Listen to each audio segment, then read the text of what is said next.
Hey folks, welcome to another episode of Pin Drop Perspectives. For this week, we're diving into a day in the life of Horace the Great, based on a short story by author Thomas Muller. I know you're really going to enjoy this episode, so let's not wait another minute and turn things over to Mark and Jen. All right, so welcome to the deep dive, everybody. You know the drill. You send us the sources. We dive in. We extract the gold, so to speak. Yeah. And today, well, we're doing something a little different. A little different. A little different. You guys sent us, well, a narrative, a fictional work called Horace the Great. This is new territory. It is. And, you know, it's a really, really compelling story. Mm-hmm. Really harrowing in a lot of ways. But, you know, we're going to immerse ourselves in what can only be described as a really, really terrible day for this guy, Horace Fulmer. Yeah. Horace Fulmer. It's a rough one. And we're going to just follow this kind of relentless, sequence of unfortunate events. Yeah.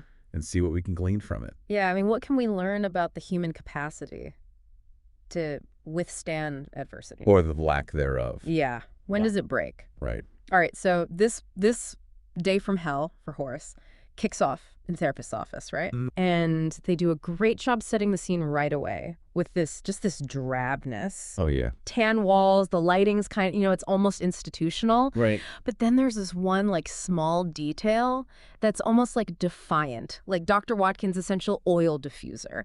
And it's, orange and vanilla. It's this, tiny attempt to create a sense of calm, which immediately is kind of ironic considering what's about to happen. It's almost a pathetic attempt, isn't it? Given what's about to unfold. Yeah, it is. So the initial exchange between the two of them is really telling. Yeah. So Horace offers a slight smile. It's like a moment of anticipation or hope, right? Yeah. Going into the therapist's office. And she just immediately hits him with, "What are you doing? Stop it." Yeah. Which is just so negative and judgmental right off the bat. Just sets this tone right, this atmosphere of judgment, like you're already doing something wrong. Mm-hmm. By even being there, what strikes you about that abruptness? I mean, it's like his very presence is offensive to her. And it sets the stage for what's going to happen next. And what happens next is wild. So Dr. Watkins basically quits. Yeah. Quits on him mid-session. Abdicates all responsibility. And tells him to his face, remember, this is something he had apparently said to her in a previous session. She just repeats it back to him. She says, "The world would be a better place without you." Devastating. How do you even process that from someone you're going to for help? A person who's supposed to help you. Yeah. To hear that, I mean, to me, it raises so many questions about Dr. Watkins herself. Oh, yeah. Her state of mind. But focusing on Horace, because that's where we should be focused, his reaction to that is really telling. Yeah. He's fighting back tears. And he asks this profoundly vulnerable question. He says, "Where do I go?" Like he's looking to her for guidance, right? He's seeking support. Mm-hmm. And she has just completely shattered that therapeutic relationship in the most brutal way possible. And she doesn't stop there. She doubles down. Oh, yeah. Triples down. She's quitting her entire profession because of him. Because of him, she says. It's credible. It's just incredible. And again, it's like, okay, this woman clearly is experiencing her own crisis, right? Oh, yeah. But she's projecting it entirely on him. Yeah. It's just so damaging. And then to refuse to recommend another therapist. It's brutal. It's complete abandonment. It's like she's just leaving him to drift, utterly adrift. And it's interesting, the description they use about how he leaves the office, it says that he leaves quietly, dejectedly. Yeah. And you can just feel the weight. You can feel it. The emotional weight that he's carrying with him as he leaves that office. And you'd think, okay, leaving that environment would be a relief, right? But no, even just getting out of the building becomes another source of frustration. The elevator's out of service, so he's got to take the stairs. Of course. And it's 90 degrees in there. It's sweltering. Oh, no. And then he has this walk of shame. Through the lobby. Through the lobby, yeah. Right. Everyone's staring at him. Some people are even laughing. My God. And it's It's like the negative energy from that session is somehow radiating out of him. It's palpable, right? Yeah. You could feel it. So he finally steps outside, right? He gets out of this building, finally gets a breath of fresh air. And what happens? What starts? It starts to rain. Light drizzle. A light drizzle. It's almost comical. It's like this bad omen, like, okay, this is how the day's gonna go. The pathetic fallacy in full effect. In full effect. And of course, as he's going through the crosswalk, what happens? He gets completely drenched. Soaked. Yeah, soaked by a white box fan. Yeah. You know, no apology, nothing. Just drives right through the puddle. Just, a little bit extra, on this already bad day. Yeah. And then, to add insult to injury, he gets bumped hard. Hard by some pedestrian who doesn't even acknowledge him. Just keeps going. Doesn't even look back. Yeah, just complete disregard. Yeah, it really highlights that sense of being insignificant, doesn't it? It's like the world is not only indifferent to his suffering, but like actively contributing to it. Yeah. And then the near miss. Oh, yeah. With the speeding car, punctuated by that very charming loser just hurled at him from the window. Just, the day's going really well. Well, just one little thing after another, Yeah. So you'd think he gets to the parking garage, sees his car. Right. Little sense of relief. You'd think so. Just a moment of calm, like, okay, I'm going home. Yeah. But no, he almost gets hit again. By another speeding car. He gets time in the parking garage. It's like danger is just lurking around every corner. Yeah. For this poor guy. So then this happens. Yeah, this is where things really take a turn. Attempted robbery. This guy, in a heavy coat, it's 90 degrees out, this guy's got a heavy coat on, pulls a gun on him. Out of nowhere. Horace's reaction is amazing. Yeah, he's just so flat. He just says, that wouldn't be the worst thing. That happened to me today. Dark humor. Yeah. But man, it just really speaks volumes. Yeah. About the psychological state he's already in. Totally. He's completely defeated. Yeah. I mean, he's already so low that even like having a gun pointed at him doesn't even really register. Right. It's wild. It's a chilling, indicator of where he's at. Totally. So then just as abruptly as he appears, the gunman disappears. Long. And there's like a thud. And then you hear a red pickup truck speeding away. So what happened? Yeah, We're left wondering, like, was the gunman deliberately scared off? Right. Did he trip? Did he get hit by the truck? We don't know. We don't know. And that red pickup, right? It feels like a loose thread. It does. Maybe it'll come back later. We don't know. But for Horace, it's just another surreal event in this day that's just spiraling out of control. Yeah. And then to top it all off, the cherry on top. Oh, yeah. His car key snaps in the lock. You can almost hear the scream Oh, inside his head. just like unbelievable. It's that moment where you just gotta laugh. Right. To keep from crying. To keep from crying. So he walks away from his car, now inaccessible. Right. And the soundscape changes here. Suddenly there are sirens in the distance. People are rushing past him. Something else has gone wrong. It's like the world around him is in constant crisis. So seeking some kind of normalcy, he goes to the diner. Yeah, a classic archetype of comfort and routine. Right. And he chooses to sit at the counter, which I thought was interesting. It's almost like he wants to be able to observe Everything. Keep an eye on his surroundings. Keep an eye out. Yeah. After the morning he's had. It's like he wants some control, Some semblance of control. Yeah, a little bit of control. After all that. After all that, yeah. So he's greeted by Claire. The waitress. The waitress. And she seems very friendly. Right away, she's like, be right with you, hun. Yeah. And it's like this little ray of sunshine. A tiny little glimmer. In this like terrible day he's having. Right. And Horace tries to make a joke. He's like, the usual. Oh, God. Which is, scrambled eggs, sausage, hash browns, white toast, coffee. Yeah, the diner classic. Yeah, it's like, it's sad, but it's relatable, right? Yeah. Trying to cling to some sense of normalcy. Desperately.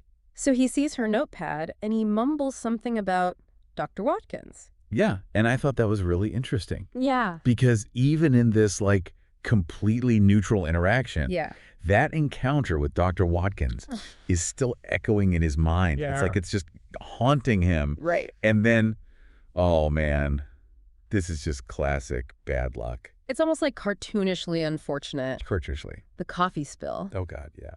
So Claire bumps into another waitress. Jen. Jen, and hot coffee. Yeah. Ends up all over Horace's face and hand. all over him. It's almost darkly comical. Right. At this point. In any other situation, you'd be like, that's funny. But it's just like, oh God, can anything else go wrong? Seriously. But I'll give Claire credit. Yeah. She's immediately like so remorseful. She's like, oh my God, I am so sorry. Are you okay? Yeah. You know, Yeah. like genuinely wants to help. And it's kind of chaotic. It is. You know, she's bringing him frozen peas. Well, there's like, an ice pack? What do you mean? You know, It's like they're not really equipped to deal with this.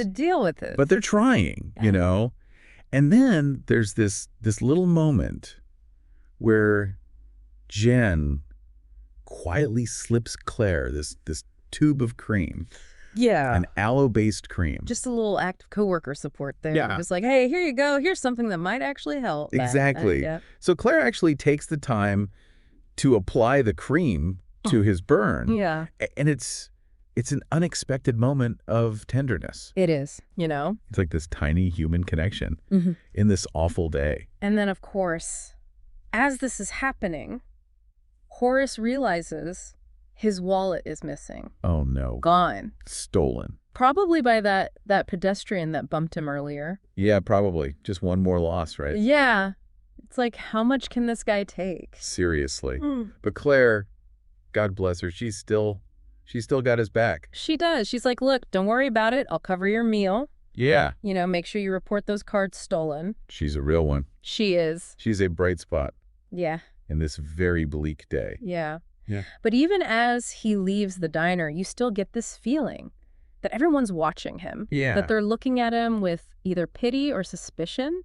He can feel the eyes on him. It's that feeling of being judged. Yeah. And found wanting. So back out on the street, and the day just keeps getting worse. The universe is not done with him yet. So there's these 3 young women. They're walking toward him, and they're laughing. And as they get closer, the laughter turns into gasps. Oh, no. And one of them, Carly, actually screams. Yeah. And they all like swerve around him. Avoid him like the plague. It's a very visceral reaction. It is. To seeing him. And, you know, he's starting to feel like an outcast, right? Like people are afraid of him. Like he's a monster or something. Yeah. And I think this is kind of a turning point because he catches his reflection in a shop window. Kelly's closet. Kelly's closet, yeah. Yeah. And he sees the burn for the first time. Oh, wow. And it's bad. It's gotten worse. Yeah. It's like red and blistered. Yeah. And it's not just an internal feeling anymore, right? It's like it's something that's visible. It's something that other people can see. And it's repelling them. Yeah. And it's starting to really get to him. Yeah. So almost in desperation, he goes into Kelly's closet. Seeking help. Some kind of explanation, maybe. Yeah. Or maybe just to get out of the sun for a minute. Who knows? Yeah, maybe. But inside, it's even worse. The employees, their reactions to him, it just reinforces this feeling that he's repulsive. Yeah. So this one employee, this blonde woman, she puts on this like fake cheery voice, right? But then she sees his face. And the cheer just melts away. It's just horror. Pure horror. And at this point, the blisters on his face and hand, they're spreading. It's getting worse by the minute. And he's starting to get really confused. He keeps mumbling about the coffee and the cream. He's like, it has to be the cream. Put on the coffee burn, whatever. It's like he's trying to rationalize it, but he can't. Yeah. And then the brunette employee decides to call the cops. I mean, come on. It's like, it's an overreaction. Yeah. Just because of how he looks. Yeah. Because he's mumbling to himself. It's crazy. It's like so much for compassion. Right. And of course, the cop shows up and things just escalate from there. Oh, yeah. Immediately suspicious, wants to see his hands, the whole 9 yards. And then as they're escorting him out of the store, the brunette employee just yells out, I wasn't going to hurt you. Which is just so, like, what? It's so unjust. It's like she's trying to justify her actions, but it just comes across as so cruel and humiliating. And so publicly, in front of everyone. It's like his dignity is just completely gone. Stripped away. So he's outside now, right, with the officer. Yeah. And the officer's starting to question him. Yeah. And at this point, I think Horace just breaks. He just snaps. Yeah, he just unloads. He damn bursts. He tells him everything, the therapy session, getting his wallet stolen, the attempted robbery, the car key, the coffee. He just pours it all out. And it's crazy, but the officer seems to believe him. At least part of it. Part of it, yeah. Or maybe he's just humoring him. Who knows? Yeah. But then things take another turn Oh, yeah. when the officer gets a call on the radio. About a person of interest. And it turns out it's connected to a hit and run in the parking garage Where his key broke. where his key broke. Yeah, like, what are the odds? It's unbelievable. It is. It's like suddenly this day of just like petty misfortunes Yeah. turns into something way bigger. He's potentially a witness to a serious crime now. Yeah, and he had no idea. It just adds another layer to this already insane day. So then what happens? An ambulance shows up. Right. Because of the burn. Yeah, it's spreading. It's spreading. They're getting concerned And then she asks us about the cream. about the cream that Claire gave him. Yeah, she's like, just be careful taking things from strangers. Which is funny because Claire was just trying to help. Right. But it highlights that ambiguity, in human interactions. Right. Like sometimes an act of kindness can backfire. Yeah. It's like you never really know. And then, well, everything changes again. Yeah. The ambulance is hit, Well, it flips over. It's chaos. Total chaos. The paramedic is dead. The driver's too. It's brutal. It's a really graphic description Oh, of yeah. the crash. But somehow, Horace survives. He manages to get free from the gurney, Yeah. but he lands on the body of the paramedic. It's a horrible image. It's hard to even imagine. And then these two guys, these big guys, just show up. Out of nowhere. And they pull him out of the wreckage. And across the street, there's this guy, the saving man, Yeah. who's just watching. He makes eye contact with Horace. Like, he's checking on him. Yeah. But Horace just walks away. He just walks away. And he's mumbling to himself. He says, maybe she was right. Maybe the world would be a better place without me. Oh, God. And it's like, it's Dr. Watkins's words coming back to haunt him. Right. Right. It's like after everything he's been through, he's starting to believe it. That's heartbreaking. And then he tries to step in front of a bus. Oh, no. This city bus is coming down the road and he just walks right into traffic. He just gives up. Yeah. But even that doesn't go according to plan. No, it's chaos. The bus driver swerves To avoid hitting him. to avoid hitting him. And it causes this huge multi-vehicle accident. My God. Cars are flipping. It's an inferno. It's a disaster. And yet Horace, He's fine. he's completely fine. He's unharmed. It's unbelievable. Right. And he ends up sitting at this nearby cafe. Just sitting there. And this couple, they see him, they're concerned, and they go over to help him. So even in this moment of utter destruction, there's still kindness. Yeah. It's amazing. And all he wants is to go home. Yeah. That's it. He just wants to go home. And they drive him All the way home to Oakfield. to Oakfield, to his house, which is like this perfectly maintained, beautiful house. Wow. It's almost a contrast, Yeah. to the chaos of the day. Totally. And the final scene is with his dog, Sparky. And he says, ready, Spark? It's just you and me. Daddy's never leaving the house again. Wow. Which is, well, Chilling. it's chilling. Yeah. It really is. So, So to recap, in one day, this guy went through a devastating breakup with his therapist. was robbed. Almost robbed, I should say. Almost Burned, survived a car crash, caused a massive accident. Yeah. I mean, it's just how much can one person take? It's almost too much to even comprehend. And it makes you think, what is the limit? Right, like how much can a person endure Yeah. before they break? Yeah. How much can one day really change a person? And at what point do you just, I don't know, give up? Right. Start to feel like maybe the world really would be better off without you. And yet there's that kindness. Yeah. Claire at the diner, Jen with the cream, the couple who took him home. These little glimmers of humanity Yeah. in this otherwise dark and chaotic day.